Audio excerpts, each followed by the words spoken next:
back to my YouTube channel Ordinary Unique Coaching Classes. I hope you all are doing well. तो हम कर रहे थे BA PSC first year second same की vector calculus की book का chapter number 3 gradient divergence and curl. तो उसमें हमने कर लिया था एक्सरसाइज 3.3 का बेसिक।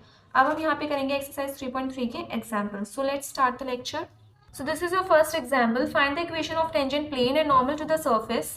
ये आपको एक सरफेस दे दिया है, ओके और इसमें आपको टेंजेंट प्लेन की इक्वेशन फाइंड करनी है और नॉर्मल जो भी होगा इस सरफेस का जो भी नॉर्मल होगा उसकी इक्वेशन आपको फाइंड करनी है एट दिस पॉइंट। मतलब यहाँ पे आपको एक तरीके से एक्स वाई जेड की वैल्यू दी गई है, ओके। तो स्टार्ट करते हैं इसका सॉल्यूशन। तो सबसे पहले तो हम यहाँ पे फाइंड करेंगे इक्वेशन ऑफ टेंजेंट प्लेन। तो जैसा कि प्रीवियस लेक्चर में ही आपने इसकी इक्वेशन पढ़ी है, पहले लिख लेते हैं यहाँ पे इक्वेशन ऑफ टेंजेंट प्लेन। क्या इक्वेशन होती है, देखो इस तरीके से होती है x minus x curl phi by curl x plus y minus y curl phi by curl y plus z minus z curl phi by curl z is equals to 0। यही इक्वेशन होती है आपकी टेंजेंट प्लेन की। अब यहाँ पे हमें क्या फाइंड करना है, curl phi by curl x, curl phi by curl y and curl phi by curl z। और स्मॉल एक्स वाई जेड तो यहाँ पे आपको दिए ही हुए हैं 403। तो हम यहाँ से फाइंड करते हैं curl phi by curl x. तो देखिए यहाँ पे ये आपको दिया हुआ है सरफेस की इक्वेशन है यहाँ पे, इसी से हम फाइंड करेंगे। देखिए आपको डेरिवेटिव करना है partial with respect to x. तो विद रिस्पेक्ट टू एक्स इसका पार्शियल डेरिवेटिव क्या हो जाएगा 2x, क्योंकि y और z को तो हम एज अ कांस्टेंट ट्रीट करते हैं पार्शियल डेरिवेटिव करते हुए। तो इनका जो डेरिवेटिव है वो हो जाएगा 0 और ये भी कांस्टेंट है, इसका डेरिवेटिव भी 0। अब यहाँ पे 2x तो आ गया, अब कितने पे निकालना है हमें, x इज इक्वल्स टू 4 पे। दैट मीन्स 2 इंटू 4 कितना हो जाएगा यहाँ पे 8। Same in the same way हम निकालते हैं curl phi by curl y, वो भी कितना हो जाएगा 2y और 2 इंटू वाई की वैल्यू क्या है 0, तो दैट मीन्स ये 0। Same for curl phi by curl z, कितना हो जाएगा 2z, z स्क्वायर का डेरिवेटिव करेंगे 2z और इन दोनों का 0 क्योंकि एज अ कांस्टेंट ट्रीट करेंगे। तो 2 इंटू जेड की वैल्यू है यहाँ पे 3, 2 3 6। तो यहाँ पे आपके पास अब तीनों की वैल्यू आ चुकी है। अब हम इसमें पुट कर देंगे और स्मॉल एक्स वाई जेड की आपकी वैल्यू है 4 0 और 3। जस्ट पुट करो इसको, आप मान लो इक्वेशन नंबर 1। आपको यहाँ पे लाइन लिखनी है कि put all the above values in equation number 1। अब देखो कैपिटल एक्स आपका एज इट इज रहेगा माइनस स्मॉल एक्स की क्या वैल्यू है 4, curl phi by curl x is equals to 8। यहाँ पे ये वैल्यू निकली है 8, ओके।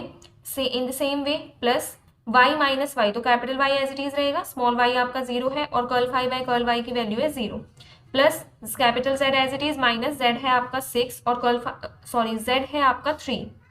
Z क्या है आपका 3 और curl phi by curl Z की वैल्यू है यहाँ पे 6 इज इक्वल्स टू 0। ये वैल्यूज आपने पुट कर दी, जस्ट इनको सॉल्व करना है, कुछ भी नहीं करना। देखो 8 को x से करेंगे 8x माइनस 4 8 इज 32 प्लस 8 हम आपकी 0 हो जाएगी plus 6z minus 3 6 is 18 is equals to 0। तो यहाँ पे क्या हो जाएगा 8x प्लस 6z और माइनस 32 माइनस 18 कितना हो जाएगा यहाँ पे माइनस का 50 इज इक्वल्स टू 0। अब यहाँ से आप तीनों टर्म्स में से 2 कॉमन ले सकते हैं, तो यहाँ पे हो जाएगा 4x plus 3z minus 25 is equals to 0। तो ये क्या हो गई आपकी equation of tangent plane at point 403। First आपको यही फाइंड करनी थी। अब नेक्स्ट हमें निकालनी है यहाँ पे इक्वेशन ऑफ नॉर्मल। तो जो भी हमने इक्वेशन ऑफ नॉर्मल पढ़ी थी वो हम लिख लेते हैं यहाँ पे। देखिए यहाँ पे हम क्या निकालेंगे, इक्वेशन ऑफ नॉर्मल। तो इसकी कार्टेशियन फॉर्म पढ़ी थी ना हमने, वो फॉर्म हम यहाँ पे यूज करेंगे, ऑलमोस्ट वही फॉर्म यूज करेंगे सभी में ही, ठीक है। तो क्या था x minus x curl phi by curl x. Form आपको याद रखें, एक तरीके से फॉर्मूले की तरह आप याद रखिए इक्वेशन ऑफ टेंजेंट प्लेन को भी और इक्वेशन ऑफ नॉर्मल को भी, ठीक है। Curl phi by curl y is equals to z minus z curl phi by curl z, ये आपकी, ठीक है। अब जस्ट हमें यहाँ पे भी क्या चाहिए, curl phi by curl x, curl phi by curl y and curl phi by curl z, तीनों की वैल्यू हमने निकाली हुई है 8 0 और 6। 8 0 6 इनकी वैल्यू है, ठीक है। अब यहाँ पे जस्ट पुट कर देंगे स्मॉल एक्स वाई जेड है ये आपके पास क्या 4 0 और 3। यहाँ पे क्या है स्मॉल एक्स आपका 4 इज इक्वल्स टू में स्मॉल वाई क्या है 0 और आपका स्मॉल जेड क्या है 3। और यहाँ पे तीनों की वैल्यू पार्शियल डेरिवेटिव की with respect to x y z क्या है 8 0 एंड 6 अभी निकाली है हमने, ठीक है। अब जस्ट इनको सॉल्व कर लो। तो x माइनस 4 यहाँ पे तो देखो यहाँ पे तो क्या आ जाएगा y अपॉन 0 यही आएगा, ठीक है, और z माइनस 3। अब देखो इतना तो हो गया। अब यहाँ से 8 0 6 इसमें से हम 2 कॉमन ले सकते हैं, तो 2 कॉमन लेंगे तो यहाँ पे क्या बचेगा 4, यहाँ पे तो 0 ही रहेगा और यहाँ पे क्या आ जाएगा 3। तो ये हो गई आपकी equation of normal in cartesian coordinates. Okay, so this completes your example number 1। Let's move on to example number 2। Example number 2 is आपको यूनिट नॉर्मल वेक्टर फाइंड करना है इस सर्फेस का। ओके, और एट द पॉइंट 1 1 1। देखिए इसको किस type से करेंगे, पहले जस्ट इसको समझते हैं। देखो जैसे आपके पास वेक्टर ए है और इसका आपको यूनिट वेक्टर निकालना होता था, रिव्यू चैप्टर में हमने पढ़ा था। तो कैसे करते थे, इस यूनिट वेक्टर ए और इसको हम डिवाइड कर देते थे इसके मैग्नीट्यूड से। ठीक है, यूनिट वेक्टर ए को हम किससे डिवाइड कर देते थे, इसके मैग्नीट्यूड से। अब यहाँ पे बोला गया है कि आपको इस सरफेस के यूनिट नॉर्मल वेक्टर निकालना है। तो कोई भी आपके पास लेवल सरफेस होता है उसके नॉर्मल जो वेक्टर होता है आपका वो क्या होता है, ग्रेडियंट फाई तो होता है। तो इसके अलोंग भी अगर हमें यूनिट वेक्टर, ये तो हो गया नॉर्मल, हमें इसका यूनिट नॉर्मल निकालना है। दैट मीन्स इसके अलोंग अगर हमें यूनिट वेक्टर निकालना है तो हम क्या करेंगे, ग्रेडियंट फाई और डिवाइड में इसका मैग्नीट्यूड। समझे आप, इस ये फॉर्मूला आया कैसे, इसमें कंफ्यूज नहीं होना। ठीक है, यही इसका फॉर्मूला बनेगा। मैंने आपको इसके रेफरेंस में भी समझा दिया, तो आई थिंक आपको क्लियर हो गया होगा। तो जस्ट इसी फॉर्मूले में हमें वैल्यूज पुट करनी है। तो इसके लिए हमें सबसे पहले ग्रेडियंट फाई चाहिए और फिर उसका मैग्नीट्यूड चाहिए। तो ग्रेडियंट फाई जैसा कि आपको पता है इसकी वैल्यू क्या होती है, curl phi by curl x i cap plus curl phi by curl y j cap plus curl phi by curl z k cap, ये होती है इसकी वैल्यू। अब curl phi by curl x, इनकी जस्ट वैल्यू पुट कर दीजिए। देखिए ये रहा आपके पास एक्सप्रेशन, जो भी आपका सरफेस की इक्वेशन है वो। Curl phi by curl x निकालो, यहाँ से हो जाएगा 4x क्यूब, यहाँ से हो जाएगा 3yz, एक्स का डेरिवेटिव 1, तो 4x क्यूब माइनस 3yz। तो यहाँ पे हम क्या पुट करेंगे, 4x क्यूब माइनस 3yz आई कैप। अब इसका डेरिवेटिव करते हैं सरफेस का विद रिस्पेक्ट टू वाई, तो ये तो 0 हो जाएगा। यहाँ से हो जाएगा माइनस 3xz, वाई का डेरिवेटिव 1, और ये दोनों भी क्या हो जाएंगे, कांस्टेंट। तो यहाँ से सिर्फ आया आपका माइनस 3xz। ओके, ये किसके unit vector j, plus z के रिस्पेक्ट में अगर हम करेंगे तो यहाँ से क्या आ जाएगा, माइनस 3xy, z का डेरिवेटिव 1, और प्लस यहाँ से आ जाएगा 2z, बाकी सारा 0। ठीक है, तो minus 3xy plus 2z minus 3xy plus 2z, और ये हो जाएगा यहाँ पे k कैप। ये निकाल लिया आपने ग्रेडियंट ऑफ फाई। ओके, अब यहाँ से ग्रेडियंट ऑफ फाई तो आपका निकल गया। अब लेकिन यहाँ पे पॉइंट हमें क्या दे रखा है, 1 1 1, मतलब एक्स वाई जेड तीनों की जगह आपको 1 1 पुट करना है। तो देखो यहाँ पे अगर हम पुट करते हैं तो यहाँ से 4 माइनस 3 कितना होता है, 1, तो यहाँ से ओनली आपका आई कैप आएगा। अब यहाँ पे अगर हम पुट करते हैं तो ओनली क्या आएगा, -3, तो -3 जे कैप, और यहाँ से -3 + 2 मतलब -1 के कैप। ये क्या आ गया आपका ग्रेडियंट फाई। तो ग्रेडियंट फाई तो हमने निकाले, अब इसका मैग्नीट्यूड चाहिए। बस इसका क्या निकालो, ग्रेडियंट फाई का मैग्नीट्यूड निकाल लो। मैग्नीट्यूड कैसे निकालते हैं, स्क्वायर रूट में यूनिट वेक्टर आई जे के जो भी कंपोनेंट्स होते हैं उनका स्क्वायर करके ऐड कर दो। ठीक है, जैसे इसका क्या है 1, तो 1 का स्क्वायर करा फिर ऐड करा, इसका क्या है -3 का स्क्वायर ऐड, इसका क्या है -1 का स्क्वायर ऐड, और इसका पूरे का क्या कर दो, स्क्वायर रूट कर दो। तो क्या आएगा यहाँ पे, देखो 1 + 9 + 1 मीन्स √11 क्या आ गया आपका यहाँ पे, ग्रेडियंट ऑफ फाई का मैग्नीट्यूड। तो यूनिट नॉर्मल वेक्टर के लिए यहाँ पे लिखेंगे यूनिट नॉर्मल वेक्टर, इसका फॉर्मूला लिखेंगे यहाँ पे gradient phi divide by magnitude of gradient phi. अब ग्रेडियंट फाई आपका कितना निकला यहाँ पे, i cap minus 3 j cap minus k cap, और डिवाइड में इसका मैग्नीट्यूड कितना है यहाँ पे √11। बस यही तो आपको निकालना था, यूनिट नॉर्मल वेक्टर इस सरफेस के along. Okay, so this completes your example number 2। Let's move on to example number 3। Example number 3 is आपको यहाँ पे क्या करना है, phi of x y z आपको सरफेस दे दिया, इसकी इक्वेशन भी दे दी है, इसका आपको डायरेक्शनल डेरिवेटिव निकालना है इस पॉइंट पे और इन द डायरेक्शन, इस वेक्टर के डायरेक्शन में। ठीक है, तो इस वेक्टर को आप कुछ भी लेट कर लीजिए। लेट सपोज आपने इसे लेट कर लिया वेक्टर ए, तो vector A is equals to 2i cap minus j cap minus 2k cap. तो आपको डायरेक्शनल डेरिवेटिव निकालना है in the direction of vector a. तो सबसे पहले आपको डायरेक्शनल डेरिवेटिव का फॉर्मूला पता होना चाहिए, हमने प्रूफ भी किया है, थ्योरम्स भी करे हैं काफी सारे। तो डायरेक्शनल डेरिवेटिव जो होता है, अब यहाँ पे फंक्शन क्या, सरफेस क्या आपका फाई है। ठीक है, तो directional derivative of phi in the direction of vector a, तो इसका फॉर्मूला क्या होगा, देखो ग्रेडियंट ऑफ फाई और वेक्टर ए है आपका, तो इसके अलोंग जो यूनिट वेक्टर होगा वो क्या होगा, ए कैप, इनके आपको डॉट प्रोडक्ट करनी है। ये है आपका किसका फॉर्मूला, डायरेक्शनल डेरिवेटिव का। ठीक है, directional derivative of phi in the direction of vector A.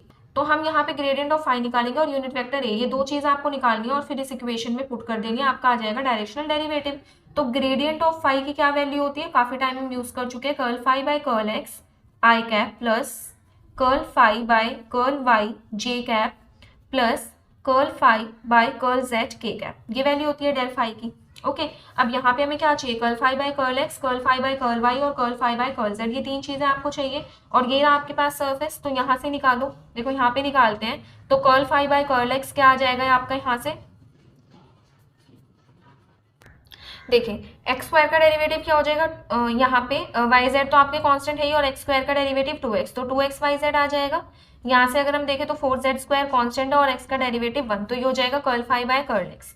Curl phi by curl y अगर हम निकालते हैं यहाँ पे, तो यहाँ से एक्स स्क्वायर जेड कांस्टेंट है, y का डेरिवेटिव 1 और आपका 0।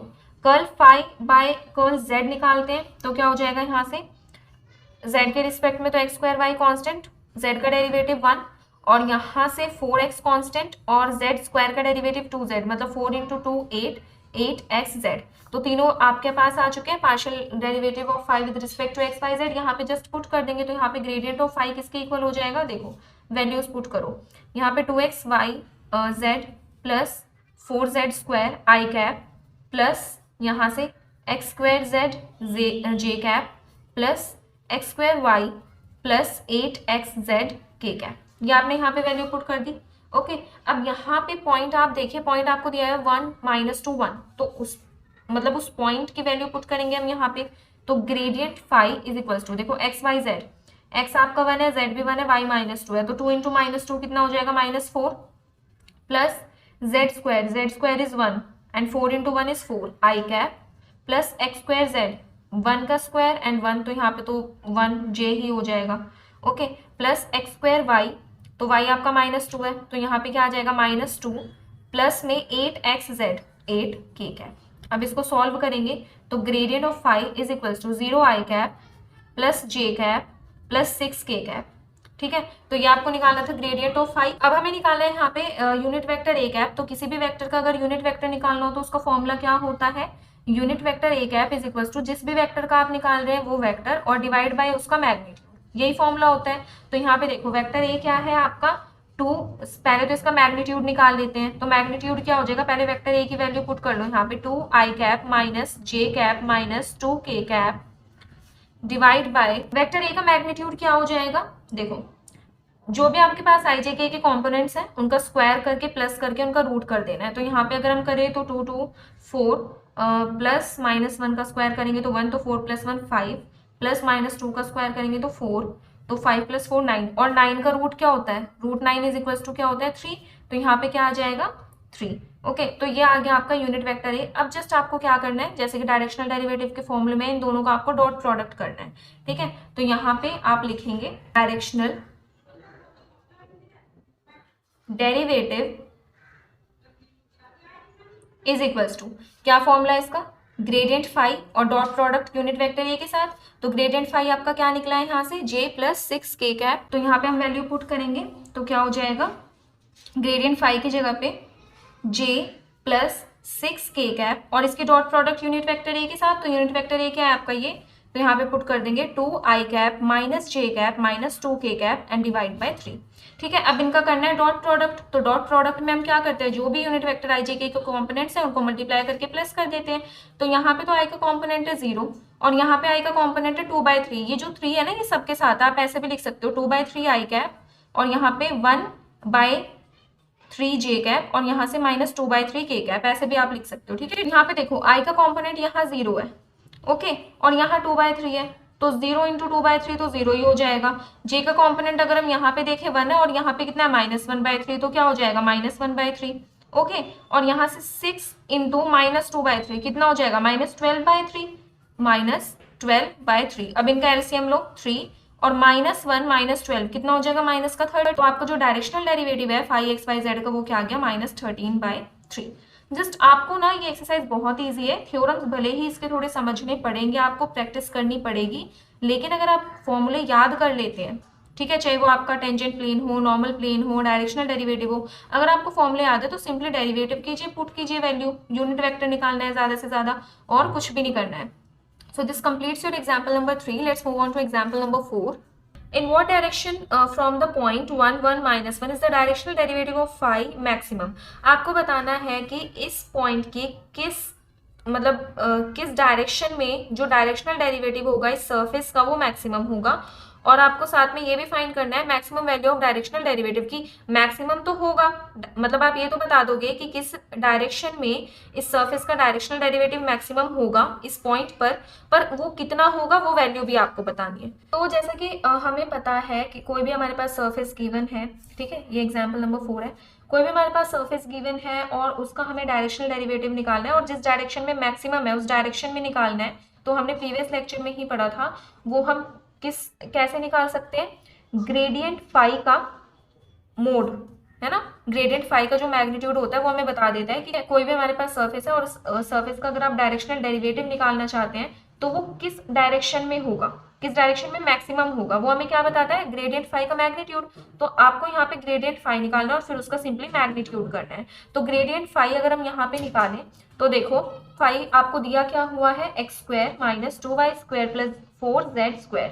ये आपको फाई दिया हुआ है, पॉइंट है आपके पास यहाँ पे 1 1 -1, ठीक है। तो अब देखो यहाँ से ग्रेडियंट फाई की वैल्यू क्या होती है, पहले तो लिख लो जल्दी से, curl phi by curl x i cap plus curl phi by curl y j cap plus curl phi by curl z k cap. तो हमें पार्शियल डेरिवेटिव करना है फाई का with respect to x y z, ठीक है।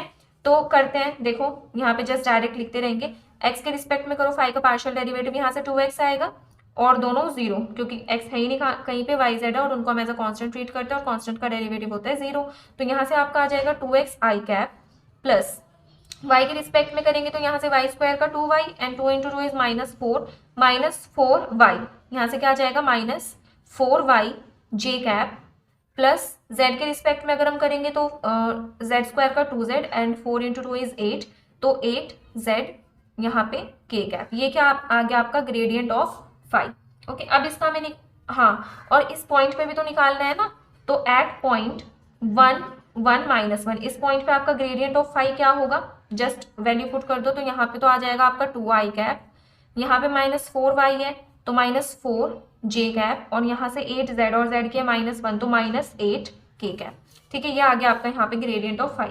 अब इसका आपको क्या निकालना है, डेरिवेटिव, क्योंकि जो डायरेक्शनल डेरिवेटिव की मैक्सिमम वैल्यू है किसी भी वेक्टर के डायरेक्शन में, अब वो वेक्टर तो ये हो गया ना आपका, इस वेक्टर के डायरेक्शन में डायरेक्शनल डेरिवेटिव की जो भी मैक्सिमम वैल्यू है वो आपको कैसे मिलेगी, ग्रेडियंट ऑफ फाई का मैग्नीट्यूड करके। तो इसका मैग्नीट्यूड कैसे निकालेंगे, स्क्वायर रूट में आई जे के जो भी कॉम्पोनेंट्स हैं उनको स्क्वायर करके ऐड कर दो। 2 का स्क्वायर 4 प्लस -4 का स्क्वायर 16 प्लस -8 का स्क्वायर 64। अब इन सभी को हम ऐड करेंगे तो कितना आएगा हमारे पास यहाँ पे 20 एंड 64 84, कितना आ जाएगा यहाँ पे √84। और अगर हम इसको लिखना चाहें तो इसको हम क्या लिख सकते हैं, 2√21। तो यहाँ से क्या आ गया आपका ग्रेडियंट ऑफ फाई की डायरेक्शनल डेरिवेटिव की जो है वो वैल्यू आ गई, ठीक है। तो आपको दो चीजें यहाँ पे बतानी थी कि इस पॉइंट से किस डायरेक्शन में आपकी डायरेक्शनल डेरिवेटिव की जो वैल्यू होगी सरफेस की वो मैक्सिमम होगी, ठीक है। और उसका आपको मैग्नीट्यूड भी बताना था यहाँ पे, ठीक है, मतलब डायरेक्शनल जो भी आपका डेरिवेटिव है उसकी मैक्सिमम वैल्यू भी फाइंड करनी थी, तो ये है उसकी maximum value. So this completes your example number 4। Let's move on to example number 5. So this is your example number 5. What is the greatest rate of increase of u is equals to xyz square at point 103. Same example number 4 की तरह कुछ भी नहीं करना है इसमें, आपको वही बताना है ग्रेटेस्ट रेट ऑफ इंक्रीज, मतलब u जो है आपका यहाँ पे उसका ज्यादा से ज्यादा वो कितना बढ़ सकता है, means maximum. Greatest rate of increase का सिंपल सा मतलब है मैक्सिमम, ठीक है, जो भी ज्यादा से ज्यादा होगा आपका वो। तो जैसा कि हमें पता है अगर हमें मैक्सिमम निकालना हो डायरेक्शनल डेरिवेटिव का, ग्रेटेस्ट रेट ऑफ इंक्रीज यहाँ पे किसका, डायरेक्शनल डेरिवेटिव का ही ना, तो अगर हमें मैक्सिमम निकालना तो हम क्या कर देते हैं, ग्रेडियंट कर देते हैं। पीछे हमारे पास फंक्शन एग्जाम्पल नंबर 4 में फाई था तो हमने ग्रेडियंट ऑफ फाई करा, यहाँ पे हमारे पास यू है तो हम क्या करेंगे, यहाँ पे ग्रेडियंट ऑफ यू का मैग्नीट्यूड निकालेंगे और उससे हमारे पास वैल्यू आ जाएगी ग्रेटेस्ट रेट ऑफ इंक्रीज की। तो इसके लिए हमें सबसे पहले तो क्या निकालना पड़ेगा, ग्रेडियंट ऑफ यू निकालना पड़ेगा। तो यू आपके पास है xyz स्क्वायर, यहाँ पे हम क्या निकालते हैं, इसका ग्रेडियंट निकालते हैं। तो इसका जो फॉर्मूला है वो क्या हो जाएगा, यहाँ पे curl u by curl x i cap plus curl u by curl y j cap plus curl u by curl z k cap, ये हो जाएगा, ठीक है। अब यहाँ पे देखो x के रिस्पेक्ट में अगर हम डेरिवेटिव करें तो वाई जेड स्क्वायर आएगा आई कैप प्लस y के रिस्पेक्ट में अगर डेरिवेटिव करें तो x Z square plus z के रिस्पेक्ट में अगर हम डेरिवेटिव करें तो 2xyz आएगा, 2xyz k कैप। ठीक है, ये आ गया आपका ग्रेडियंट ऑफ u। अब इसका हमें निकालना है मैग्नीट्यूड, और हाँ एट पॉइंट 103 पे है ना, एट पॉइंट 103, तो मतलब यहाँ पे एक्स वाई जेड की वैल्यू है, एक्स की जगह आप 1 पुट करेंगे, वाई की जगह 0 और जेड की जगह 3। तो देखिए यहाँ पे आपके पास ग्रेडियंट ऑफ यू की क्या वैल्यू हो जाएगी, वाई जेड स्क्वायर, तो वाई तो 0 है ही, ये टर्म 0 हो गई, एक्स जेड स्क्वायर मतलब 1 इंटू 3 का स्क्वायर 9, तो 9 जे कैप, प्लस में एक्स वाई जेड तीनों है तो वाई 0 है तो ये भी 0, तो मतलब डेल यू जो है आपका वो कितना आ गया 9 जे कैप। अब आप इसका अगर आपको greatest rate of increase maximum निकालना है तो उसके लिए आप क्या करेंगे, ग्रेडियंट ऑफ यू का मैग्नीट्यूड, और इसका आप मैग्नीट्यूड निकाल लो, कितना होगा, सिंपली दिख रहा है यहाँ से 9, क्योंकि यूनिट वेक्टर जे का मैग्नीट्यूड तो 1 होता है, तो ये आ गया आपका यहाँ पे solution. Okay, so this is your example number 5। Let's move on to the sixth one. Example number 6 is, देखिए, find the angle of intersection at this point of spheres. अब यहाँ पे आपको दो स्फीयर की इक्वेशन दी हुई है, first and this is second, तो आपको इस पॉइंट पे एंगल ऑफ इंटरसेक्शन निकालना है। तो हमने प्रीवियस लेक्चर में ही पढ़ा था, एंगल ऑफ इंटरसेक्शन जो होता है वो आपको ये नहीं देखना होता कि ये दो स्फीयर्स जहाँ पे इंटरसेक्ट करेंगे उसका एंगल, इनके नॉर्मल जो होगा, मैं जस्ट ये रिवाइज करवा रही हूँ, यहाँ पे इसका कुछ भी काम नहीं, यहाँ पे जस्ट आपको फॉर्मूला लिखना है।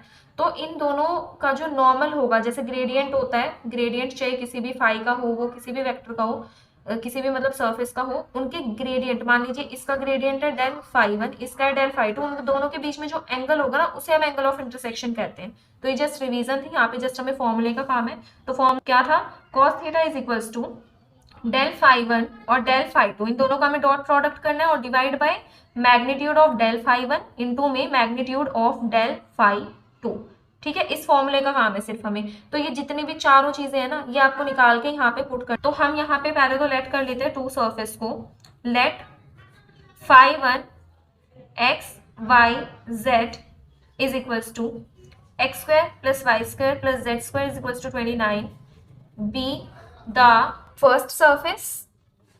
ठीक है, ये आपका क्या हो गया, फर्स्ट सरफेस हो गया, एंड ये जो सेकेंड सरफेस है इसको आप लेट कर लीजिए यहाँ पे फाई 2 एक्स वाई जेड, यहाँ पे ये पूरी इक्वेशन आएगी आपकी x square plus y square plus z square plus 4x minus 6y minus 8z minus 4 is equals to, एक मिनट, 4 इज इक्वल्स टू 0। ये क्या है, आपका सेकेंड सरफेस है।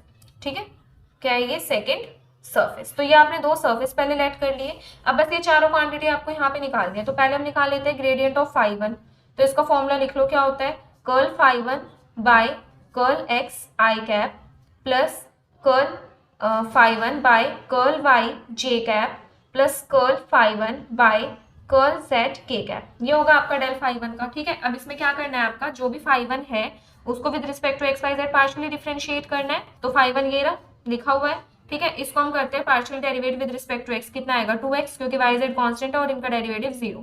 ठीक है, पार्शियली डेरिवेटिव करते हुए एक्स के रिस्पेक्ट में करें तो वाई जेड को हम ऐसा कॉन्स्टेंट ट्रीट करेंगे, तो इसका हो जाएगा 2x i cap plus Y के रिस्पेक्ट में करेंगे उसका भी क्या हो जाएगा 2y j cap plus Z के रिस्पेक्ट में करेंगे तो 2z के कैप। ये आ गया आपका यहाँ पे डेल फाई 1। तो एक क्वांटिटी तो आ गई आपकी जो निकालनी थी, ये रही। ठीक है, अब हम निकालते हैं यहाँ से डेल फाई 2। डेल फाई 2 की भी वही सेम वैल्यू होगी, curl phi 2 by curl x i cap, बस फाई 1 की जगह फाई 2 हो जाएगा। तो अब हम डायरेक्टली क्या कर लेते हैं, पार्शियली डिफरेंशिएट कर लेते हैं फाई 2 को, ये आपका फाई 2 है, और with respect to x y z partially differentiate करते हैं। तो विद रिस्पेक्ट टू एक्स अगर हम करेंगे तो यहाँ से 2x आएगा और यहाँ से आएगा 4, तो 2x प्लस 4 यही आएगा सिर्फ ओनली 2x प्लस 4 आई कैप प्लस में विद रिस्पेक्ट टू y करेंगे तो 2y यहाँ से आएगा और यहाँ से minus 6, 2y minus 6 j cap plus with respect to z करेंगे तो 2z यहाँ से आएगा और माइनस 8, तो 2z माइनस 8 के कैप। ये आ गया आपका यहाँ पे डेल फाई 2।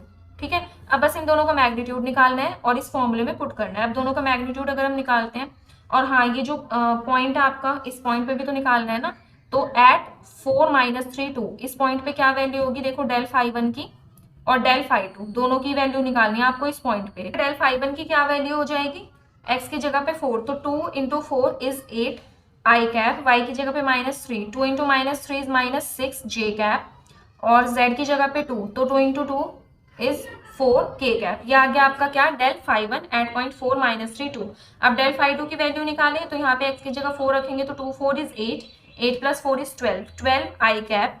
y की जगह अगर हम -3 रखें तो 2 into -3 is -6 and -6 -12 j cap. और z की जगह अगर हम यहाँ पे 2 रखें तो 2 into 2 is 4, 4 -8 is -4 k cap. तो ये आ गया आपका डेल फाई 1 और डेल फाई 2 एट पॉइंट 4 -3 2। आपको निकालना है यहाँ पे इन दोनों का मैग्नीट्यूड, तो डेल फाई 1 का मैग्नीट्यूड निकालेंगे, स्क्वायर रूट ऑफ जो भी आई जे के कॉम्पोनेंट्स है उनका रूट करना है सिंपली। तो 8 8 इज 64, प्लस में -6 इंटू -6 इज 36, स्क्वायर कर रहे हैं, एंड 4 4 इज 16। ओके, तो यहाँ पे अगर हम इसको प्लस करें, अभी करेंगे सॉल्व, पहले डेल फाई 2 का देख लो। डेल फाई 2 का कैसे हो जाएगा, यहाँ पे देखो 12 का स्क्वायर 144 प्लस अगेन 144, ठीक है, और -4 का स्क्वायर इज 16, ठीक है। अब इनको सॉल्व करते हैं, तो यहाँ से 6 12 16 1 6 7 8 9 10 एंड 11 116, और यहाँ पे आ जाएगा 4 कैरी 1 4 5 6 6 10 कैरी 1 1 2 3 304। देखिए इसको अगेन देख लीजिए, कुछ भी नहीं है, मैग्नीट्यूड तो आपको निकालना आता ही है ना। जो भी आपका डेल फाई 1 डेल फाई 2 था, आईजेके के जो भी कॉम्पोनेंट्स है उनका स्क्वायर कराया हमने, फिर उनको ऐड करके इसका स्क्वायर रूट कर दिया, ठीक है, और इनको सॉल्व कर लिया जस्ट। ये क्या है, तो अब जो भी हमारे पास कॉस थीटा का फॉर्मूला था उसमें पुट कर देंगे। एक बार फॉर्मूला दोबारा लिख देती हूँ मैं यहाँ पे, डेल फाई 1 और डेल फाई 2, ठीक है, divide by magnitude of del phi 1 into में magnitude of del phi 2। Okay, ऐसे करना है आपको। अब जस्ट यहाँ पे चारों क्वांटिटीज की वैल्यू आपके पास आ चुकी है, पुट करेंगे, तो cos theta is equals to, आपके पास डेल फाई 1 कितना आया था, 8 आई कैप, सब निकाला है ना आपने, वैल्यू देखते रहिए, 8 आई कैप -6 जे कैप प्लस 4 के कैप, इसका आपको डॉट प्रोडक्ट करना है डेल फाई 2 के साथ, वो कितना आया था आपका 12 आई कैप -12 जे कैप -4 के कैप। ओके, डिवाइड बाय, अभी ने हमने मैग्नीट्यूड निकाला इनका 2√29 एंड 4√19, तो यहाँ पे क्या लिखेंगे 2√29 एंड 4√19। ओके, अब देखो यहाँ पे क्या हो जाएगा, जब इनका डॉट प्रोडक्ट आप लेंगे तो cos theta is equals to, dot product में क्या होता है, आईजेके के कॉम्पोनेंट्स को मल्टीप्लाई करो और प्लस करो, 8 इंटू 12 कितना हो जाएगा यहाँ पे 96, 12 8 इज 96, तो 96 प्लस में -6 इंटू -12, 12 6 इज 72, तो यहाँ पे 72 plus 4 into -4 is -16 and divide bye 2√29 and 4√19। Okay, अब यहाँ पे इसको सॉल्व करेंगे, इतना आ जाएगा, आपको सॉल्व करके देखिएगा, प्लस माइनस करके यहाँ पे आएगा 152। Okay, and 152 upon 2√29 and 4√19।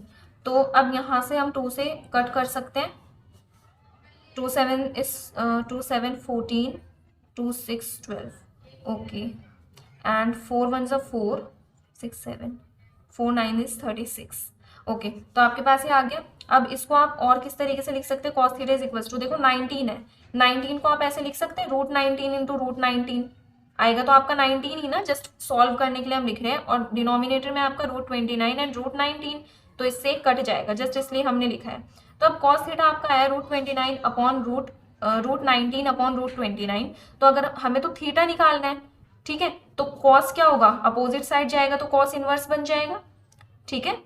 इसी तरीके से होता है, या फिर ऐसे भी होता है कि आप दोनों ही साइड कॉस इनवर्स से मल्टीप्लाई कर दो, कॉस इनवर्स अप्लाई कर दो, तो यहाँ से कॉस इनवर्स से कॉस कटा, यहाँ पे कॉस इनवर्स बचेगा, वो वाला इसको मान लो, कैसे मान लो, तो √19 और √29, रूट को हमने मर्ज कर दिए यहाँ पे दोनों को, तो ये क्या है आपका एंगल ऑफ इंटरसेक्शन, ठीक है। जो भी दो आपको सर्फेस दिए हुए थे फाई 1 फाई 2, उनका एंगल ऑफ इंटरसेक्शन है आपका ये। सो this completes your example number 6। Let's move on to example number 7। Example number 7 is given the curve of intersection of two surfaces this and this. ये आपको दो सर्फेस दिए गए हैं, और यहाँ पे ये बहुत इंपॉर्टेंट है जो लिखा हुआ है ना, कर्व ऑफ इंटरसेक्शन, ये बहुत इंपॉर्टेंट है, इसी से ही पूरा क्वेश्चन होगा। और आपको टेंजेंट लाइन की इक्वेशन निकालनी है एट दिस पॉइंट 1 0 0। तो स्टार्ट करते हैं इसका सोल्यूशन। देखिए यहाँ पे कर्व ऑफ इंटरसेक्शन की बात हो रही है, तो हम जस्ट ऐसा नहीं है कि ये टेंजेंट लाइन की इक्वेशन उठाई उसको सॉल्व करने लग गए, नहीं। सबसे पहले तो ये दो सर्फेस इनको आप लेट कर लो। लेट फर्स्ट सर्फेस को हम ले लेते हैं phi 1 XYZ, okay, is equals to x² plus y square plus z² is equals to 1। And जो सेकेंड सर्फेस उसको हम ले लेते हैं फाई 2 XYZ, ये हो गया आपका x plus y plus z is equals to 1। Okay, अब कर्व ऑफ इंटरसेक्शन का मतलब ये दोनों सरफेस आपस में इंटरसेक्ट कर रहे हैं। तो जैसे कि हमने पढ़ा था प्रीवियस क्वेश्चन में भी मैंने आपको समझाया कि जब कोई भी दो सरफेस आपस में इंटरसेक्शन करते हैं तो हम उन सरफेस के इंटरसेक्शन एंगल को नहीं देखते, हम मतलब एंगल की बात हो या किसी और चीज़ की बात हो हम उनके नॉर्मल को देखते हैं। तो अगर मैं फाई 1 का नॉर्मल लिखूं तो वो क्या हो जाएगा यहाँ से डेल फाई 1 इस तरीके से हो जाएगा। और सेकेंड सरफेस का अगर मैं नॉर्मल की बात करूं तो वो डेल फाई 2 है ना। हमें इन सरफेस की तो बात करनी ही नहीं है, इनके नॉर्मल को देखना है हमें, चाहे वो एंगल के केस में हो या फिर वो किसी दूसरे केस में हो। तो हम यहाँ से पहले तो डेल फाई 1 और डेल फाई 2 इनकी वैल्यू निकाल लेते हैं। तो डेल फाई 1 क्या होता है, curl phi 1 by curl x i cap plus curl phi 1 by curl y j cap plus curl phi 1 by curl z k cap. ये क्या होता है आपका कर्ल डेल फाई 1। इसी तरीके से डेल फाई 2 की भी वैल्यू आ जाएगी curl phi 2 by curl x i cap plus curl phi 2 by curl y j cap plus curl phi 2 by curl z k cap. ठीक है, ये दो वैल्यूज है। अब इनको सॉल्व कर लेते हैं सबसे पहले। तो देखो डेल फाई 1 और यहाँ पे del phi 2, curl phi by curl x, देखिए फाई 1 का निकाल रहे हैं तो हम इसमें देखेंगे क्या हो जाएगा, partial derivative with respect to x 2x, तो 2x i cap plus y के रिस्पेक्ट में हो जाएगा 2y, तो 2y j cap and 2z के कैप। ठीक है, इसके केस में अगर हम देखें तो यहाँ पे पार्शियल डेरिवेटिव यहाँ तो 1 1 ही होगा तीनों का ही, तो आई cap plus j cap plus के कैप, ये आपने निकाल दिया। अब यहाँ पे आती है मेन बात। ठीक है, इसमें हम अब यूज क्या करेंगे, किस तरीके से करेंगे। अब यहाँ पे हमने ये जो दोनों डेल फाई 1 डेल फाई 2 निकाला है, ये है क्या, एक्चुअल में इन दोनों सरफेस के नॉर्मल है ये। ठीक है, यहाँ पे ये जो डेल फाई 1 हमने निकाला डेल फाई 2 निकाला, इसकी डायरेक्शन क्या होती है, नॉर्मल होती है। तो डेल फाई 1 इस सरफेस के नॉर्मल है और डेल फाई 2 इस सरफेस के नॉर्मल है। तो इनको हम सिंपली नोटेशन में लिख देते हैं, इसको n1 वेक्टर लिख देंगे और इसको n2 वेक्टर लिख देंगे। ठीक है, और ये नॉर्मल जो है वो किस पॉइंट पे है, 1 0 0 पे। तो इनकी जगह हम 1 0 0 अगर लिखें, मतलब 1 0 0 मीन्स x की जगह 1, y की जगह 0 और z की जगह 0। तो यहाँ पे क्या हो जाएगा 2 आई कैप और इनकी जगह 0 0 करेंगे, कैंसिल, दोनों 0 हो जाएंगे। यहाँ पे देखो, यहाँ पे भी ओनली आई कैप बचेगा आपका, इनकी जगह क्या हो जाएगा, अच्छा हाँ ठीक है, आई कैप जे कैप के कैप तीनों, क्योंकि यहाँ पे एक्स वाई जेड तो इन्वॉल्व ही नहीं है ना। तो ये आ गया आपका n1 वेक्टर जो कि नॉर्मल है फर्स्ट सरफेस के, ये आपका n2 वेक्टर है जो कि नॉर्मल है सेकंड सरफेस के। ठीक है ना, अभी आपके वेक्टर n1 और वेक्टर n2 आ गए यहाँ पे। ठीक है, अगर हम ध्यान से समझना, अगर मैं इसका क्रॉस प्रोडक्ट कर दूं, वेक्टर n1 और वेक्टर n2 का क्रॉस प्रोडक्ट कर दूं, इसकी डायरेक्शन क्या होगी, परपेंडिकुलर होगी दोनों ही नॉर्मल के। जैसे कि हमने क्रॉस प्रोडक्ट में पढ़ा था, अगर आपके पास ए वेक्टर है बी वेक्टर है तो ए क्रॉस बी मतलब दोनों वेक्टर के क्रॉस प्रोडक्ट की डायरेक्शन उसकी परपेंडिकुलर होगी। ठीक है, तो ऐसे ही इसकी भी डायरेक्शन वेक्टर n1 और वेक्टर n2 की क्या होगी, परपेंडिकुलर होगी या नॉर्मल होगी। ठीक है, और जैसा कि हमें ये आपका लेवल सरफेस है। ठीक है, यहाँ पे मान लीजिए आपके क्या है, यूनिट वेक्टर n1 कह रही हूँ, वेक्टर n1 वेक्टर n2 आपके इस डायरेक्शन में है। ठीक है, तो इनका क्रॉस प्रोडक्ट इसके परपेंडिकुलर होगा, मतलब यहाँ पे होगा कहीं। ठीक है, ये यही पे आपकी टेंजेंट लाइन है और यहीं पे आपका क्या लाई करेगा, vector n1 cross vector n2, n1 और n2 का डॉट क्रॉस प्रोडक्ट लाई करेगा और यही आपकी क्या है, यहाँ पे टेंजेंट लाइन है। तो अगर मैं कहूँ तो ये दोनों पैरेलल नहीं हो गए, vector n1 cross vector n2 और टेंजेंट लाइन ये दोनों पैरेलल हो गए। तो अगर मैं वेक्टर n1 क्रॉस n2 निकालूं, यहीं से ही आपका पार्शियल डेरिवेटिव आ जाएगा with respect to x y z. देखो पहले क्रॉस प्रोडक्ट करते फिर और ज्यादा क्लैरिटी मिलेगी। यूनिट वेक्टर आई कैप जे कैप क्रॉस प्रोडक्ट तो आता ही आपको किस तरीके से करते हैं। ठीक है, तो यहाँ पे इसके कॉम्पोनेंट्स लिखेंगे वेक्टर n1 के, तो यहाँ पे ओनली 2 है, जे और के का 0 और यहाँ पे तीनों के क्या आपके 1 1 1 है। ठीक है, तो देखो अब यहाँ पे vector n1 cross product with vector n2 is equals to क्या हो जाएगा, किसके फर्स्ट रो के अलॉन्ग ही कर लेते हैं। ठीक है, तो यहाँ पे आई कैप क्या बचेगा आपका, इस रो को और इस कॉलम को कट करेंगे तो 0। ठीक है, फिर यहाँ पे माइनस में जे कैप, इसको और इसको कट करेंगे तो यहाँ से बचेगा ओनली 2, प्लस में के कैप, इस कॉलम और इस रो को कट करेंगे तो 2 1 2 माइनस 0। ठीक है, तो आपका n1 क्रॉस n2 कितना आया, 0 i cap minus 2 J cap plus 2 के कैप। ठीक है, ये आ गया आपका vector n1 cross vector n2, n1 और n2 का क्रॉस प्रोडक्ट। तो अब यहाँ से देखो, जैसे कि हमने यहाँ पे पढ़ा कि vector n1 cross vector n2 और टेंजेंट लाइन ये क्या हो जाएंगी, पैरेलल। पैरेलल का मतलब ये एक ही है, पैरेलल मीन्स सेम ही समझो। तो यहाँ से अब हम partial derivative of phi with respect to x वो हम ले लेते हैं 0, partial derivative of phi with respect to y हम ले सकते हैं -2, और partial derivative of phi with respect to z हम ले सकते हैं 2। तो हम लिखते हैं यहाँ पे equation of tangent line, equation of tangent line क्या थी हमारी इक्वेशन यहाँ से, x minus x curl phi by curl x is equals to y minus y curl phi by curl y is equals to z minus z curl phi by curl z, यही था। तो यहाँ पे आपके capital X capital Y capital Z as it is रहेंगे। X y z आपको point में दिया हुआ था 1 0 0, ओके, ये तीनों इक्वल हैं। और जैसा कि मैंने आपको बताया curl phi by curl x, इसके प्लेस पे आप लिख सकते हैं 0, क्योंकि इक्वेशन जो भी आपके टेंजेंट लाइन है और जो भी आपका ये है vector n1 cross vector n2 ये पैरेलल है, ठीक है। तो यहाँ पे हम इसके कॉम्पोनेंट्स भी यूज कर सकते हैं। तो यहाँ पे 0 देन -2 एंड देन यहाँ पे 2। अब इसको आप थोड़ा सा सॉल्व कर लेंगे। सॉल्व भी क्या करना है, यहाँ से आपको 2 कॉमन ले लेना है, ओके। तो 2 कॉमन लोगे तो क्या बचेगा, x माइनस 1 अपॉन इधर तो 0 ही रहेगा, y माइनस 0 इधर 1 हो जाएगा -1, और यहाँ पे z माइनस 0 यहाँ पे क्या हो जाएगा 1 हो जाएगा, ठीक है। अब यहाँ से अगर आप निकालो तो देखो x माइनस एक्स की क्या आ जाएगी यहाँ पे 1, ठीक है, x इज इक्वल्स टू 1, और y यहाँ से अगर आप क्रॉस प्रोडक्ट करेंगे तो x माइनस 1 को -1 से करेंगे, मतलब यहाँ पे जस्ट क्रॉस प्रोडक्ट करना है आपको। तो क्रॉस प्रोडक्ट करेंगे तो x की वैल्यू आएगी 1, और यहाँ पे आप क्रॉस प्रोडक्ट करेंगे तो y इज इक्वल्स टू आएगा -z। तो यही आपको निकालना था यहाँ पे, ठीक है। So this completes your example number 7। Let's move on to example number 8। Example number 8 is देखिए, यहाँ पे आपको वेक्टर f एंड f, यहाँ पे पॉइंट फंक्शंस दिए गए हैं 2। आपको शो करना है कि इसके जो कंपोनेंट्स होंगे टेंजेंशियल और नॉर्मल के अलोंग, 2 ही पढ़ा हमने है ना, टेंजेंशियल और नॉर्मल। टेंजेंशियल और नॉर्मल के अलोंग जो इसके कंपोनेंट्स होंगे f is equals to 0 are this and this, ये आपका टेंजेंशियल के अलोंग होगा और ये नॉर्मल के अलोंग होगा। ये आपको शो करना है। तो स्टार्ट करते हैं इसका सोल्यूशन। पहले हम प्रूव करते हैं यहाँ पे नॉर्मल के लिए और फिर हम करेंगे टेंजेंशियल के लिए। तो जैसे कि आपको पता है अगर यूनिट वेक्टर नॉर्मल निकालना हो किसी भी फंक्शन का तो हम क्या कर देते हैं, जैसे यहाँ पे डेल एफ दिख रहा है, हमें डेल एफ का निकालना है, तो हम क्या करेंगे यहाँ से जो हमारा यूनिट वेक्टर नॉर्मल होगा, यूनिट वेक्टर नॉर्मल क्या करते हैं, जैसे डेल एफ है तो ऊपर न्यूमरेटर में डेल एफ रखा और नीचे क्या कर देंगे इसका मैग्नीट्यूड ऑफ डेल एफ, इस तरीके से, ठीक है।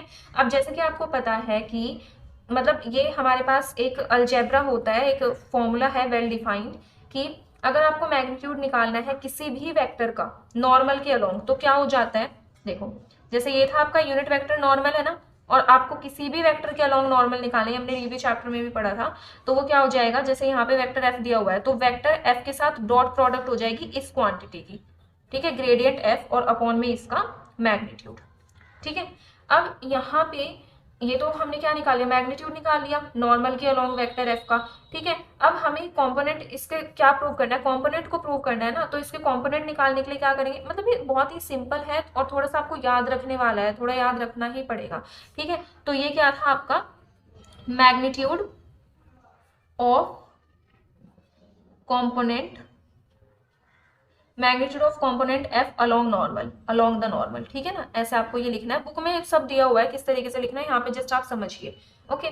तो अब यहाँ पे देखो, अब हमें तो क्या करना है, कंपोनेंट्स को हमें प्रूव करना है ना, इसके इक्वल मतलब इस फॉर्म में लेके आना है कंपोनेंट्स को। तो अगर हम नॉर्मल के अलोंग कंपोनेंट्स देखें वेक्टर एफ के, तो सिंपली क्या करना है, जो भी था मतलब आपका देखो कंपोनेंट्स है ना, तो यहाँ पे यूनिट वेक्टर और जो भी इसका मैग्नीट्यूड है उसको मल्टीप्लाई कर देंगे। जैसे ये है आपका यहाँ पे vector F dot product with gradient of F divide by magnitude of gradient of F, इसको आप मल्टीप्लाई कर देंगे किससे, ये जो भी आपने यहाँ पे निकाला था यूनिट वेक्टर नॉर्मल, इससे।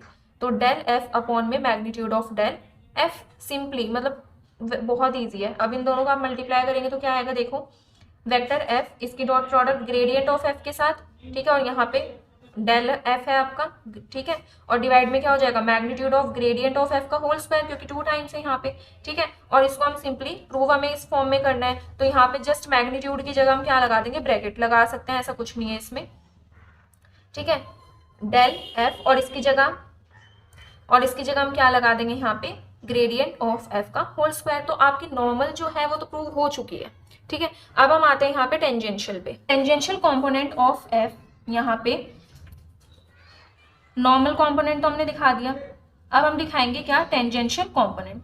तो टेंजेंशियल कंपोनेंट में देखिए हमें किसका दिखाना है, tangential component of vector F का। तो सिंपली क्या कर देना है, जो भी आपके पास यहाँ पे नॉर्मल कंपोनेंट आया उसको वेक्टर एफ में से माइनस कर देना है। Vector F minus normal component क्या है आपका, ये, इसको आप माइनस कर देंगे। Vector F dot product with gradient of f into gradient of F and divide by magnitude of gradient of f का होल स्क्वायर। ठीक है, अब इसको जस्ट थोड़ा सा ही सिंपल फॉर्म में करना है एंड देन आपका जो प्रूव है वो हो जाएगा। तो देखो यहाँ पे एलसीएम ले लो इसका। ठीक है, यहाँ पे एलसीएम लोगे तो क्या आएगा, ग्रेडियंट ऑफ एफ का होल स्क्वायर। ठीक है, और इससे करेंगे तो vector f into gradient of f का whole square minus vector f into gradient of f और इंटू ग्रेडियंट ऑफ एफ। ठीक है, इसको और थोड़ा सा सिंपल फॉर्म में करते हैं।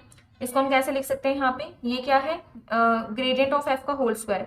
तो इसको हम इस तरीके से लिख सकते हैं ना, gradient of f into gradient of f, मतलब डॉट प्रोडक्ट इसकी कर सकते हैं ना, gradient of f dot product with gradient of f, क्योंकि magnitude of gradient of f का होल स्क्वायर है।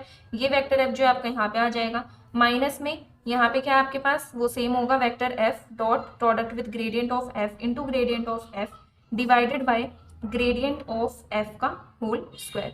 ठीक है, अब यहाँ पे आप ध्यान से देखना, हमने जब वेक्टर ट्रिपल प्रोडक्ट पढ़ा था तो वहाँ पे यही फॉर्म हमारे पास आई थी। इसको हम जैसे ऐसे होता था ना, ए क्रॉस बी क्रॉस सी, तो उसको हम जैसे एक्सपेंशन फॉर्मूला भी था स्केलर ट्रिपल प्रोडक्ट में, उसी ट्रिक से हमने याद भी किया था। हमारे पास बाहर क्या है, वेक्टर एफ और ग्रेडियंट ऑफ वेक्टर एफ है ना, तो बस इतना ही तो हमें चाहिए। तो यहाँ पे हम इसको कैसे लिख सकते हैं, del f cross product with vector f into gradient of f और डिवाइड बाई यही आपका डेल एफ का होल स्क्वायर। ठीक है, तो ये यहाँ पे वही expansion formula vector triple product में जो हमने दो फॉर्म्स पढ़ी थी उन्हीं में से एक फॉर्म यूज हुई है।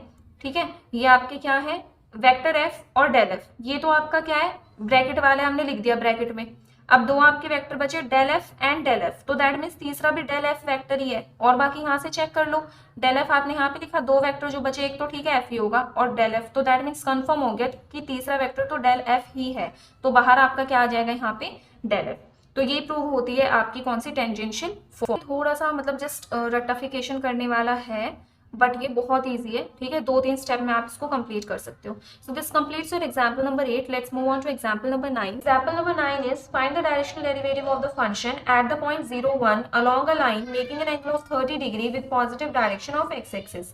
तो यहाँ पे आपको इस फंक्शन का डायरेक्शनल डेरिवेटिव निकालना है इस पॉइंट पे 0, 1 पे। ओके, और किस लाइन के अलोंग निकालना है, जो कि एक्स एक्सिस के साथ, पॉजिटिव एक्स एक्सिस के साथ 30 डिग्री का एंगल बना रही है। Okay, so let's start example number 9। इस एग्जांपल को थोड़ा ज्योमेट्रिकली समझ लेते हैं कि इसमें बोला क्या गया है। जैसे आपके पास ये कोऑर्डिनेट सिस्टम होता है ना, ये आपके पास एक्स एक्सिस होती है, ये वाई एक्सिस होती है। ठीक है, तो ये है यहाँ से, ये ओरिजिन है, ये है एक्स एक्सिस की पॉजिटिव डायरेक्शन और ये वाली है एक्स एक्सिस की negative direction x dash. Same ये वाई एक्सिस की पॉजिटिव डायरेक्शन और ये वाई एक्सिस की नेगेटिव डायरेक्शन वाई डैश। तो यहाँ पे कोई भी लाइन आप सपोज कर लीजिए, ए बी लाइन है और वो एक्स एक्सिस मतलब positive direction of x axis के साथ 30 डिग्री एंगल बना रही है। तो समथिंग वो जो लाइन होगी वो यहाँ पे होगी इस तरीके से, है ना। मान लो ये लाइन है यहाँ पे ए बी, ठीक है, ये इसके साथ बना रही है 30 डिग्री का एंगल और आपको डायरेक्शनल डेरिवेटिव निकालना है इस फंक्शन का फाई का, लेकिन इस लाइन के अलोंग निकालना जो कि positive direction of x axis के साथ 30 डिग्री का एंगल बना रही है। क्लियर। तो जैसा कि हमें पता है डायरेक्शनल डेरिवेटिव का फॉर्मूला क्या होता है,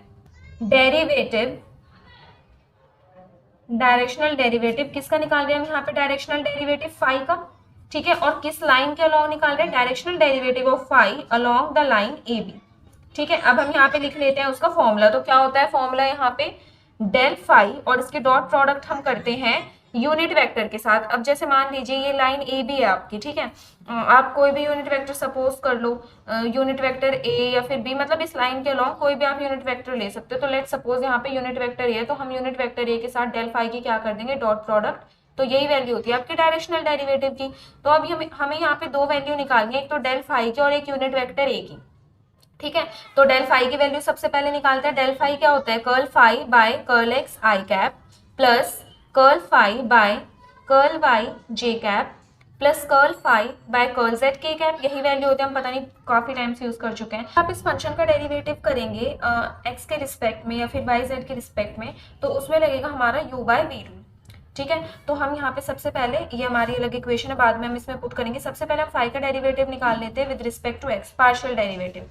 तो u बाई वी से होगा, u बाई वी रूल क्या होता है, डिनोमिनेटर में हो जाता है आपका v का स्क्वायर, तो v है आपका यहाँ पे x square plus y square, इसका क्या हो जाएगा स्क्वायर, फिर v आपका एज इट इज रहता है x square plus y square as it is रहेगा, और u का होता है डेरिवेटिव, तो u यहाँ पे एक्स वाई है, एक्स वाई का डेरिवेटिव यहाँ पे क्या हो जाएगा y, माइनस साइन, अब आपका u एज इट इज रहता है मतलब x y as it is रहेगा, और v का डेरिवेटिव, अब v है x square plus y square, इसका डेरिवेटिव अगर x के रिस्पेक्ट में करेंगे तो क्या आएगा 2x, तो यहाँ पे 2x, ठीक है। अब curl phi by curl x की वैल्यू को थोड़ा सा सिंप्लीफाई कर लेते हैं, तो यहाँ से इसको मल्टीप्लाई कर दीजिए y को ब्रैकेट के अंदर, तो यहाँ पे क्या हो जाएगा x square y plus y cube, और यहाँ से क्या हो जाएगा 2x स्क्वायर वाई, ओके, और डिनोमिनेटर में आपका यही रहेगा x square plus y square का होल स्क्वायर। अब देखो curl phi by curl x क्या हो जाएगा, यहाँ पे ये देखिए ये है एक्स स्क्वायर वाई और ये है माइनस का 2x स्क्वायर वाई, तो यहाँ पे क्या हो जाएगा वाई क्यूब तो एज इट इज रहेगा, ठीक है, और एक्स स्क्वायर वाई और माइनस का 2x स्क्वायर वाई, यहाँ से क्या हो जाएगा माइनस का एक्स स्क्वायर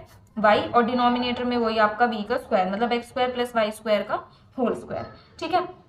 अब यहाँ पे आया only curl phi by curl x, इसी तरीके से हम क्या निकालेंगे curl phi by curl y निकाल लेंगे, तो उसको हम डायरेक्ट करेंगे इसमें, यहाँ पे पुट करते हैं इस इक्वेशन में, तो देखो डेल फाई है, इसको कोई भी इक्वेशन मान लो, equation number 1 curl phi by curl x, curl phi by curl y और curl phi by curl z, इन तीनों की वैल्यू निकाल के आप इसमें पुट करेंगे, तो put all the above values in equation number 1। Del phi किसके इक्वल हो जाएगा, curl phi by curl x की वैल्यू पुट करेंगे जो कि अभी हमने यहाँ पे निकाली है y cube minus x square y, और डिनोमिनेटर में x square plus y square का होल स्क्वायर, और यहाँ पे क्या आ जाएगा आई कैप, ठीक है, partial derivative of phi with respect to y, तो आपकी यहाँ पे वैल्यू आएगी x cube minus x y square और डिवाइड बाई सेम यही जो भी आपकी v की वैल्यू है उसका स्क्वायर, तो ये j कैप के अलोंग, और देखो k कैप का जब आप डेरिवेटिव करोगे तो यहाँ पे फंक्शन में क्या आपको कहीं भी z दिख रहा है, मतलब जब विद रिस्पेक्ट टू z आप डेरिवेटिव करोगे तो z तो है ही नहीं यहाँ पे, तो z का जो डेरिवेटिव है वो हो जाएगा 0 इंटू k कैप, ठीक है। अब हम निकालेंगे डेल फाई की वैल्यू एट 0 1 एट पॉइंट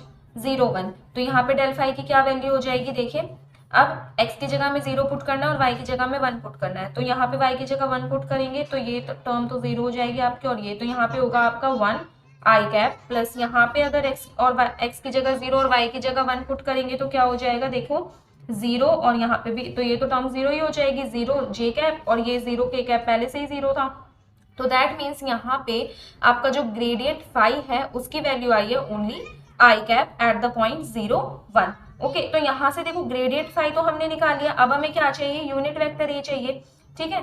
तो आप इस डायग्राम को अब ध्यान से देखो, इसमें ये जो यूनिट वेक्टर ए है वो इस लाइन के अलोंग है, ए बी के अलोंग, ठीक है, और एक्स एक्सिस के साथ 30 डिग्री बना रहा है, ठीक है। तो अभी यहाँ पे ए बी वेक्टर का तो हमें पता नहीं कि हम उससे यूनिट वेक्टर निकाल लेंगे उसका यूज करके, तो यहाँ पे यूनिट वेक्टर निकालने की एक अलग टेक्निक हम किस तरीके से करेंगे, देखो जैसा कि आपको पता है यहाँ पे हमारा क्या होता है आई कैप, ठीक है, एक्स एक्सिस के अलोंग आई कैप होता है, वाई एक्सिस के अलोंग हमारा क्या होता है जे कैप होता है, ठीक है। तो यहाँ पे हमारे पास ये दो एक्सिस हैं, एक्स एक्सिस और वाई एक्सिस, और इनके अलोंग हमारे पास दो यूनिट वेक्टर होते हैं आई कैप और जे कैप, ठीक है।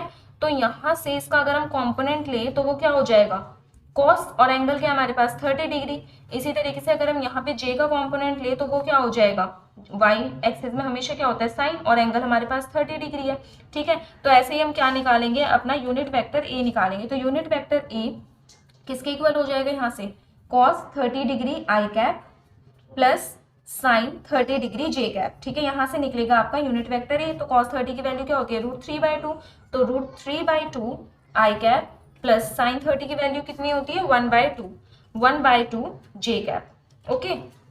अब हम निकालेंगे यहाँ पे डायरेक्शनल डेरिवेटिव की वैल्यू, क्या होती है डायरेक्शनल डेरिवेटिव यहाँ की वैल्यू, देखिए यहाँ से डायरेक्शनल डेरिवेटिव जो भी हमने लिखा था ना ऊपर वही लाइन आपको सेम लिखनी है, यहाँ पे डेल फाई और इसकी dot product unit vector a के साथ, डेल फाई की वैल्यू क्या निकाल दी हमने आई कैप, ओके, और यूनिट वेक्टर ए की वैल्यू ये है, इनका आपको डॉट प्रोडक्ट करना है, तो देखो इसकी जगह पे आ जाएगा आपका आई कैप और इसकी डॉट प्रोडक्ट किसके साथ करने हैं आपको √3/2 आई कैप प्लस 1/2 जे कैप, ठीक है, इनके साथ करनी थी।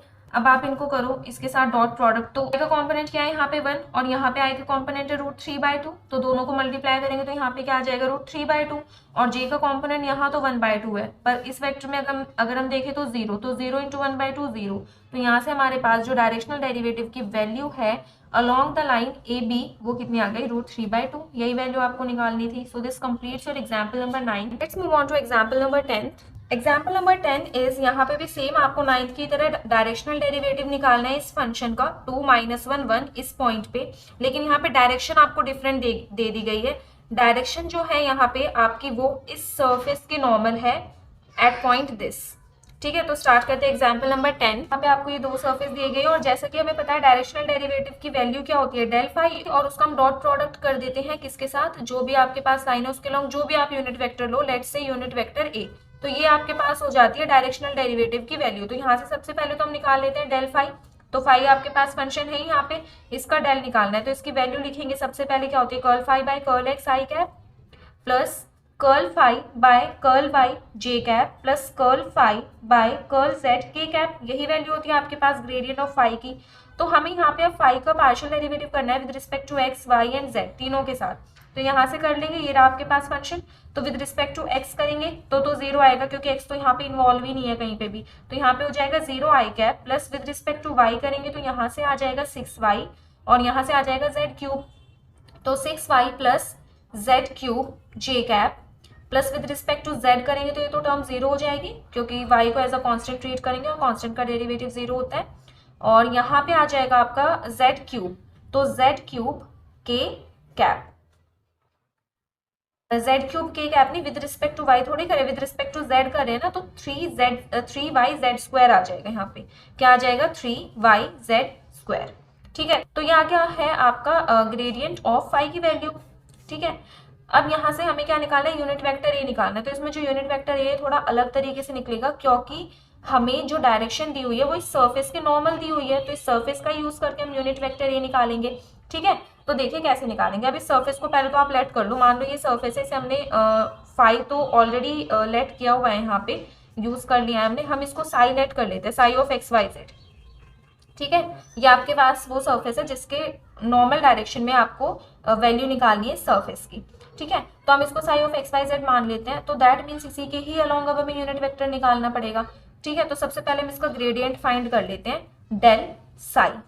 ठीक है, तो डेल साई वही अगेन देखेंगे तो क्या हो जाएगा, curl psi by curl x i cap plus curl psi by curl y j cap plus curl psi by curl z k cap. ये वैल्यू हो गई। अब हम कर देते हैं साई का partial derivative with respect to x y z. ठीक है, तो अब आप विद रिस्पेक्ट टू एक्स करेंगे तो देखिए सिर्फ यही टर्म है और इस टर्म का जब आप डेरिवेटिव करेंगे विद रिस्पेक्ट टू एक्स तो ओनली लॉग जेड आएगा क्योंकि एक्स का डेरिवेटिव 1, तो यहाँ पे आप लिखेंगे log z i cap plus with respect to y करेंगे तो यहाँ से -2y आएगा, -2y जे कैप।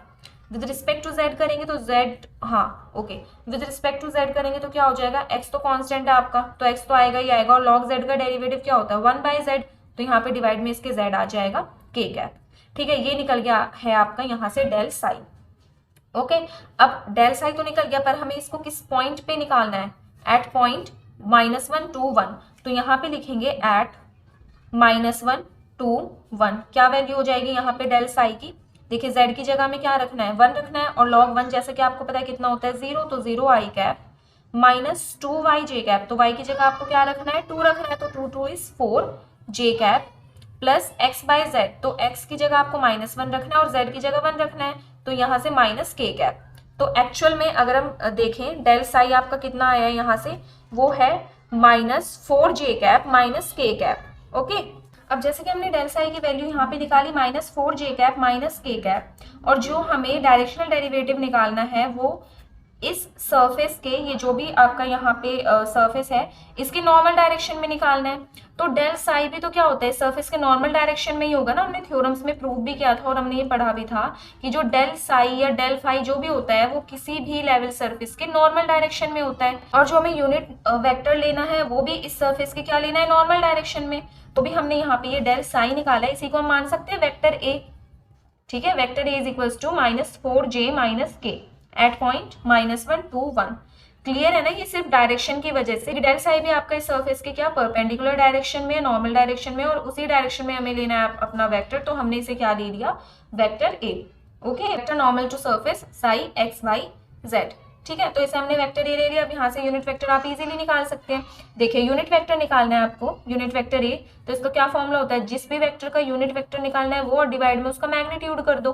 तो ये तो आपके पास -4j माइनस के है ही, ठीक है। और इसका मैग्नीट्यूड हम डिवाइड करेंगे तो मैग्नीट्यूड कैसे निकालते हैं, स्क्वायर रूट ऑफ आई का कॉम्पोनेंट 0 है तो उसका 0 हो जाएगा, -4 का स्क्वायर इज 16 प्लस -1 का स्क्वायर इज 1, तो यहाँ पे आ जाएगा -4j cap minus k cap and divide by root 17। Okay, अब सिर्फ आपको क्या करना है, डायरेक्शनल डेरिवेटिव का जो फॉर्मूला है, यहाँ पे डायरेक्शनल डेरिवेटिव का क्या फॉर्मूला लिखा था अभी हमने पीछे, डेल साई डॉट प्रोडक्ट इसकी यूनिट वेक्टर ए के साथ, तो डेल साई की वैल्यू क्या आई थी हमारी, लिख लेते हैं उसको, 6y plus z cube j cap plus 3yz square के कैप, यही वैल्यू आई थी। ठीक है, अब इसकी डॉट प्रोडक्ट हम कर देंगे, जो भी हमारे पास यूनिट वेक्टर आया इसके साथ, तो यूनिट वेक्टर क्या है हमारा, -4j cap minus k cap and divide by under root 17। ठीक है, अब इसके साथ डॉट प्रोडक्ट करेंगे। और हाँ, ये चीज़ आप ध्यान रखिएगा, ये भी जो हमने यहाँ पे डेल फाई निकाला है, ये भी हमें किस पॉइंट पे निकालना था, 2 -1 1 इस पॉइंट पे निकालना था, तो यहाँ पे तो हमने वैल्यू पुट की ही नहीं उसकी एक्स वाई जेड की, तो ये चीज़ अगर आप पहले कर लेंगे तो ज़्यादा ठीक है, उससे कन्फ्यूजन नहीं होगी। ठीक है, हम भूल गए थे तो हम यहाँ पे कर लेते हैं। देखो, अब किस पॉइंट पे निकालना है, 2 -1 1 इस पॉइंट पे निकालना है, तो 6y, y की वैल्यू यहाँ पे -1 है, तो यहाँ पे क्या हो जाएगा, -6 प्लस जेड स्क्वायर 1, तो -6 प्लस 1 कितना हो जाएगा यहाँ पे, -5, तो -5 जे कैप प्लस 3 इंटू वाई जो कि -1 है, तो -3 हो जाएगा, और z का स्क्वायर 1 तो वही -3, तो यहाँ पे क्या हो जाएगा, -3 k कैप। ठीक है, अब आप यहाँ पे इजीली क्या कर सकते हैं, -4j cap minus k cap under root 17। अब यहाँ पे आप इजीली क्या कर सकते हैं, डॉट प्रोडक्ट कर सकते हैं, तो कैसे करेंगे, यहाँ पे देखिए j का कंपोनेंट अगर हम यहाँ पे देखें -5 और यहाँ पे -4 बाय रूट 17, ये रूट 17 दोनों के नीचे है, दोनों के डिनोमिनेटर में है। ठीक है, तो -5 बाय रूट 17, ठीक है, -5, और इसको आपको किसके साथ मल्टीप्लाई करना है, -4 बाय रूट 17 के साथ। ठीक है, प्लस में इसी तरीके से यहाँ पे k का कंपोनेंट है -3, इसको आप किसके साथ मल्टीप्लाई करेंगे, -1 बाय रूट 17 के साथ। क्लियर, तो यहाँ से अगर हम करते हैं तो कितना आ जाएगा, 20 by root 17। Okay, 20 by root 17 plus 3 by root 17, और इसका एलसीएम लेके हम सॉल्व करेंगे तो आ जाएगा अपने पास 23 बाय रूट 17। ठीक है, तो यही आपको निकालना था। ठीक है, directional derivative of find the direction of vector ए। बस यहाँ पे आपको जो चीज ध्यान रखनी है ना, वो ये है, ये वेक्टर ए हम किस तरीके से यूनिट वेक्टर निकालेंगे, ये चीज आपको ध्यान रखनी है। ठीक है, तो इसके लिए आप वही चीज यूज करेंगे। डेल साई की भी डायरेक्शन क्या होती है, नॉर्मल होती है। ठीक है, लेवल सरफेस के, और उसी डायरेक्शन में हमें क्या लेना है, अपना यूनिट वेक्टर लेना है, तो इसी को ही आप वेक्टर ए मान लो और इसके अलावा आप यूनिट वेक्टर निकाल लो। Okay, so this completes your example number 10। That's all for today. If you have any doubt in this lecture or previous lectures, you can do comments in the comment section.